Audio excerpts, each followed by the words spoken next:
ইরানের ব্যালিস্টিক ক্ষেপণাস্ত্র কর্মসূচিতে বিধ্বংসী আঘাত হানতে চূড়ান্ত প্রস্তুত ইসরায়েল। এখন শুধু যুক্তরাষ্ট্রের সবুজ সংকেত পেলেই শুরু হতে পারে আগুন ছড়া অভিযান। মধ্যপ্রাচ্য আবারও দাঁড়িয়ে সম্ভাব্য এক ভয়াবহ সামরিক বিস্ফোরণের দ্বারপ্রান্তে।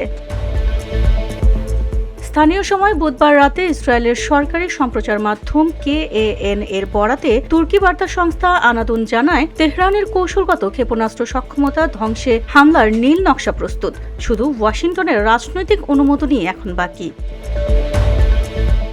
এদিকে মার্কিন প্রেসিডেন্ট ডোনাল্ড ট্রাম্প ইরানের সামরিক হামলার নির্দেশ দেবেন কিনা তা নিয়ে তুমুল কূটনৈতিক ও সামরিক তৎপরতা চলছে। এমন উত্তপ্ত প্রেক্ষাপটে ইরানের ব্যালিস্টিক অবকাঠামো লক্ষ্য করে ইসরায়েলি হামলার পরিকল্পনার খবর সামনে আসে।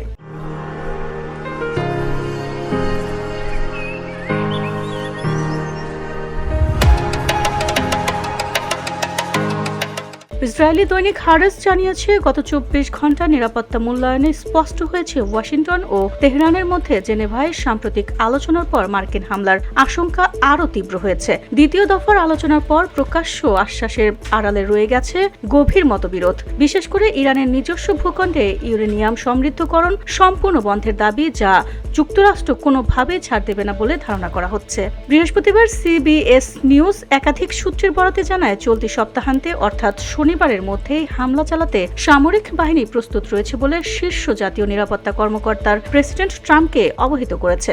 তবে এখনও চূড়ান্ত সিদ্ধান্ত ঝুলে আছে হোয়াইট হাউসের টেবিলে। সূত্রগুলো বলছে, পরিস্থিতি দ্রুত রূপ বদলাচ্ছে। একবার হামলা শুরু হলে পুরো অঞ্চল জুড়ে অগ্নিগর্ভ পরিস্থিতি, রাজনৈতিক অস্থিরতা এবং সরাসরি সামরিক পাল্টাঘাতের ঝুঁকি তৈরি হতে পারে। সে কারণে সিদ্ধান্ত নেওয়ার আগে সম্ভাব্য প্রতিক্রিয়ার হিসাব নিকাশ করছে ওয়াশিংটন।